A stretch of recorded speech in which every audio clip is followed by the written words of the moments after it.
გამარჯობა, როგორ ხართ? მე ვარ მენაბდი მასწავლებელი და დღეს მინდა ძალიან მნიშვნელოვანი ამბავი გაგიზიაროთ, განსაკუთრებით მათ, ვინც რუსთავში ცხოვრობთ. ბოლო პერიოდში რუსთავიდან ძალიან მაგარ ამბობს ვაზიარებ და უაღრესად ბედნიერი ვარ ამ ფაქტით. დღეს კი მინდა გესაუბროთ ჩემი მეგობრების მიერ შექმნილ სივრცეზე, რომელიც მგონია, რომ თითოეული ჩვენგანისთვის არის ძალიან საჭირო ადგილი. ეს არის ფსიქოლოგიური ცენტრი, ფსიქოცენტრი, რომელსაც ხელმძღვანელობს ჩემი ორი უსაყვარლესი მეგობარი, ეს არის მარია მიატველიძე და მაკა აბაზაშვილი. ამ ფსიქოცენტრის შესახებ არ გიზიარებთ ინფორმაციას, იმიტომ რომ ჩემი მეგობრების შექმნილია. გიზიარებთ, იმიტომ რომ ქალაქში გააკეთებენ უმაგრეს საქმეს და არა მარტო ქალაქში, არამედ ქვეყანაში.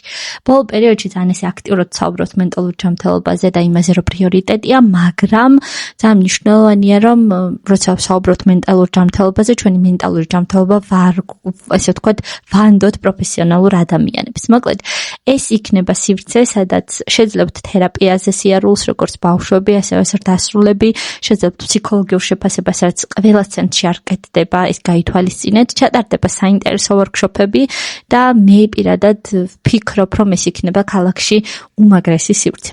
ასევე მინდა აღვნიშნო, რომ ამ ადამიანებმა ძალიან ბევრი შრომა ჩადეს ამ საქმეში, იმისთვის, რომ შეექმნათ ადგილი, სადაც ნებისმიერ ადამიანს მოусმენდნენ და გაიგებდნენ და იმისთვის, რომ ყოფილიყვნენ პირველები თავის საქმეში და ნამდვილად არიან. მოკლედ, ეს არის სივრცე, სადაც ცვლილება საკუთარ თავთან შეხვედრით იწყება. თუ გრძნობთ, რომ დროა იზრუნოთ საკუთარ კეთილდღეობაზე, ან უბრალოდ უკეთ გაიცნოთ საკუთარი თავი, აუცილებლად უნდა ეწვიოთ ამ სივრცეს, რომელსაც აუცილებლად დავთაგავ და ხშირად გაგიზიარებთ ხოლმე მათ შესახებ ვიდეოებს. მოკლედ, გავზიარეთ ეს ვიდეო მათ, ვისთვისაც ეს ინფორმაცია იქნება თქვენი აზრით სასარგებლო.